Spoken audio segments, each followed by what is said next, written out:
Welcome back, ladies, gentlemen, friends, family, and everybody else on planet Earth who's watching this video.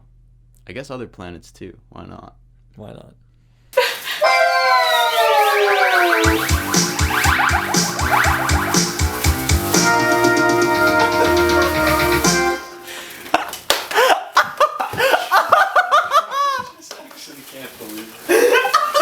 One more time! To another episode of Learn With Us, where we find content that's worth your time. And we learn from it with you. My name's Eli.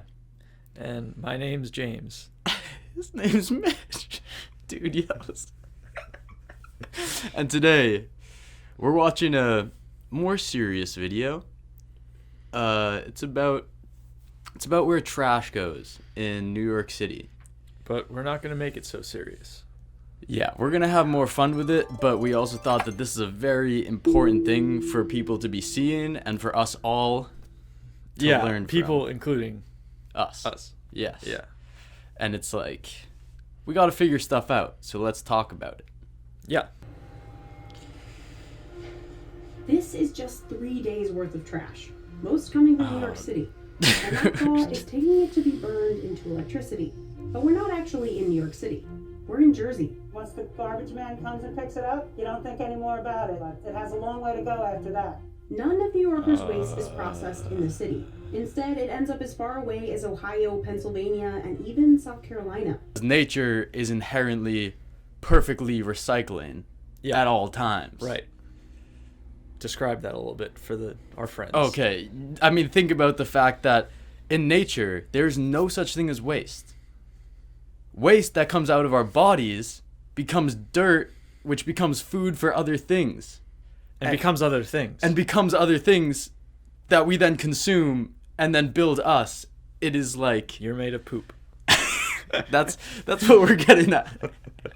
But we are, if you think about it that way, like... everything is just in this...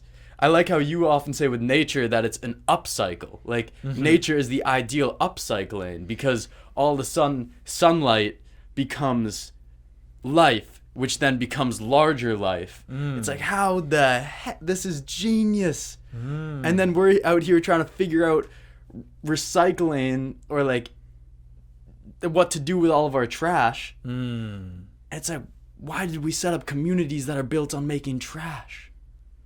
And that's where we should start, because then recycling's not going to be an issue. Right. Oh, yeah. All right, let's learn about this process. New York City's Department of Sanitation sends its fleet of 2,000 garbage trucks to start picking up at 5 a.m. 1,000 garbage Some trucks. guys like to work out, some guys don't. Basically, it depends on you. What do you do? Me? I don't work out.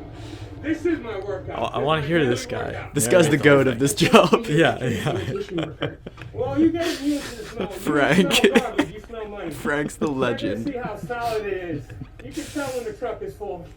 Frank heads to the dump station in the He uses his side. hand to By know then, when the it's sun's full. coming up. It's a metal truck. Currently at 91st Street MPS. Doors will open as the truck comes in. On the barge. Every one of these containers represents a truckload that we have taken off of the city streets and out of the tunnels, reducing carbon emissions and reducing congestion and wear and tear on the city's infrastructure. Feels like that guy was told to say that. yeah. He was like given a script and he was like just reading the script. It's also like they say, like the companies doing this type of thing say they're like saving CO2 emissions, Yeah. but it's just like none of those CO2 emissions would exist if we had a different way of doing these things. Yeah, and they can also warp the idea of what's happening.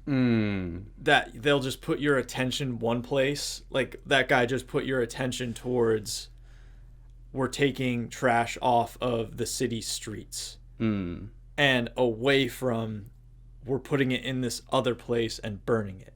Yeah. Tractors push the trash into a massive storage pit, 93 feet deep and 270 feet long. Between 8,000 and 9,000 tons are in the refuse pit. It's about 3 to 4 days worth of trash. Did you say 9,000 tons is 3 to 4 days of trash Oh my goodness. at one facility? 9,000 tons? Wow. this totally separate subject. And now for something completely different. What has been on my mind lately, and this kind of highlights that, is this thing that's playing in my head of how change is actually best created. Is it through intense focus on the issues, like watching a video like this trash video? Or is it recognize the issues and like pivot from them? Because in my own life, I've found that if I'm trying to overcome something, if I focus on it, I never overcome it. But then if it comes to a point where I'm like 4 months out of that thing that I was trying to overcome, I look back and I'm like, oh my gosh, in that last 4 months, I wasn't even thinking about that thing that I was trying to overcome. It's like you just stop fighting it. Yeah, like I would say that in order to first pivot, though, you need to see the issue. Yeah. So I think it's like a get this issue in front of everyone, then switch our focus. Yeah. And don't because everyone also always talks about the fact that if we tried to like switch to a more environmental way of life, then all these things that we already have in place are gonna just go to waste, like these facilities. And the thing is, no, because it's not gonna be this everything's different. Yeah.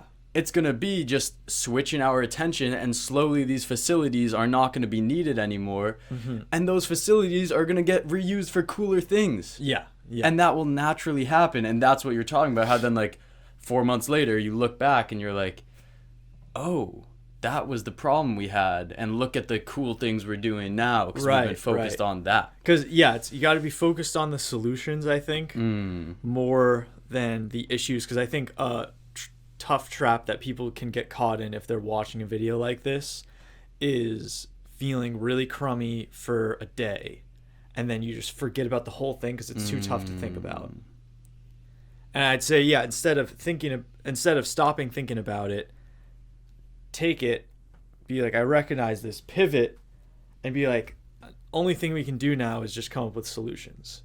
And put our energy there. Exactly. I love it. Yeah. And this looks like in Toy Stories when they have like the claw. Oh yeah. A claw. A giant grapple claw descends over the trash. The claw. In one swoop, it will pick up as much as one trash truck carries. How big is that claw? Hefty. It can pick up a The claw truck. moves a wall of trash to prevent it from avalanching onto the tipping floor. It also helps to make more space for incoming refuse. Avalanche of trash. It's not something you want to get caught in. It's not something that should exist. We look at garbage a very different way since I've been working here. We create a lot of garbage as a population. Two claws work together in tandem, dumping trash into hoppers leading to the incinerator. The alternative to this would be going to a landfill. Waste to energy does produce CO2 emissions, but in a year, this process eliminates 1 million tons of CO2 emissions a landfill would have produced. We generate a very small amount of methane. The methane we offset from a landfill results in an actual decrease of CO2 emissions. So there again, big time, like, here's what we're going to focus on, the fact that landfills are way worse than this other thing. Still, I feel like it's important to recognize that you're burning. Think about how much plastic is being used Yeah. in New York City right now. Just the garbage bags alone.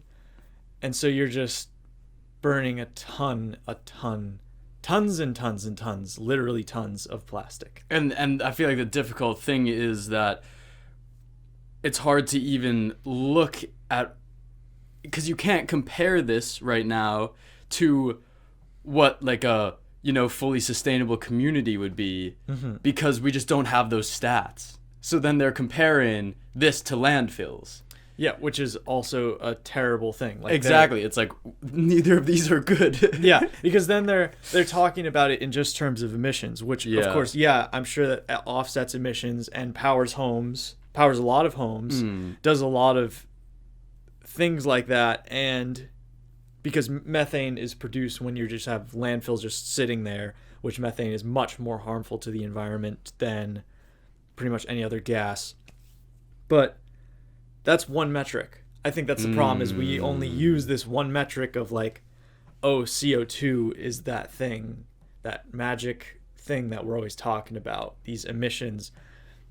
But that is not taking into account a fraction of what's going on here. It's similar. This just kind of hit me. Yeah. It's similar to how when we talk about medicine on the human body, we're like, oh, it's doing this like one specific thing, like making this one reaction inside of you, which is healing you. Side effects may include, And then the side effects hit. and it's like 20. And all of these things that we're doing that aren't in line with this upcycling process of nature that's already just somehow geniusly created. Yeah. Like, what? And rather than trying to become that, you know, we have these other things going on similar to these medicines, and the side effects are the things that we're just now starting to see. Because this has only been, what, the last 200 years? Last 150 years? Where we've really started moving towards this type of stuff? Mm-hmm. And now, what, 60% of wildlife worldwide and 80% of forest worldwide dead? We're doing it fast. Jeez. Yeah. The city hopes to keep moving trash on waterways to facilities like this one. It's all part of its goal of becoming zero waste to landfill by 2030, but that is becoming harder and harder to reach. Only about 30% of New York City's waste turns into energy. The rest ends up in harmful methane-producing landfills as far away as South Carolina. Like, and they Ohio. didn't say that And the- it takes a significant They did. Even this video is pointing your attention to certain Yeah. places, because they're saying like only a bit of it is burned, which is so good. Most of it's put into landfill, which is so bad. investment to move it. Every year, exporting trash costs the city about $400 million. So why does New York City send its trash so far away? In 1881, New York City streets were notoriously filthy. So dirty, people were getting sick. So the Department of Sanitation was established to clean up the streets. And the department did help mop up the city, but the city quickly ran out of room boys. to put all of its trash. In the early 1900s, the city turned to dumping trash into the ocean. Even though it was illegal, as much as 80% of the city's trash ended up in the sea. That's This a good continued idea. Until 1934, when a Supreme Court case forced the city to stop ocean dumping. Okay. This Alright. is the major thing that I'm thinking of, is the idea that the trash is going elsewhere. That we are okay with that as a society, and actually pay for that. As like New York is paying so much to just be like, please, we'll give you $500 million if you just take this trash and pretend like it never existed. They're like, all right, we'll take your money.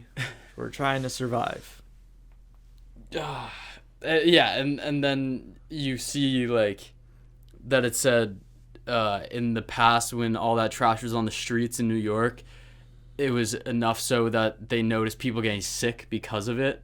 And then you go put it other places and you don't think that's going to affect other life and plants. Then and we're like, air. let's dump it in the ocean because nothing's living in the ocean. What? Like, you don't think that's going to make the ocean sick, which is then going to make us sick again? That's So- how it works. So this is where we have all the stuff in front of us, you know? We've Yeah. seen the problem. Yeah. And, all right, just, again,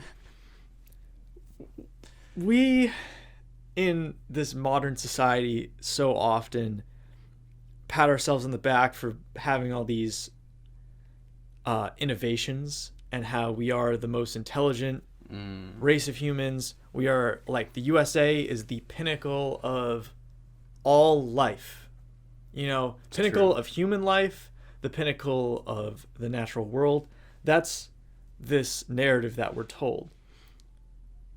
But there were people living on this same land in America who were smart enough to not do any of this, not have any not one of these problems. They were smart enough to look at that and figure out how they fit in with it. That he's pointing at nature seamlessly. It's these people who became the perfect recyclers, just like nature is the perfect recycler. And so how is that not infinitely more intelligent than what we're doing? That's a question we all gotta ask ourselves. Yeah. And how can we, now that we've recognized this and we recognize that, Yeah. how do we look at those ways of living, look at the way that we're currently living, Yeah. and start integrating back? You know, and I'm not saying that technology is all bad or anything like that. I'm saying it is now a time for new with old, with the indigenous wisdoms. Like, this is a crazy time to be alive, because these things are starting to combine. And there are a lot of really great thinkers out there who are starting to do this type of work. And it's like, how can we redesign New York City to not have this happen? How can we evolve New York City? And that's the type of stuff. Like, I wish that this video came along with like an idea challenge or something that the city had, where it was like, let's talk about whatever ideas people have, no matter what the cost, how crazy they are. We just want ideas from the people. Yeah. And then all the millions who are going to watch this video are then put into action. Like, because if someone came up with a $4 billion idea to fix waste issues in New York City, it wouldn't take that long for it to be paid off. You know, if we're talking a bit more larger scale. Yeah, especially if you take 4 years of their costs. Yeah. Is then, what, $2 billion? Yeah. And it's like, for just trash. Just trash. Think about all the other waste that also costs the city things, you know?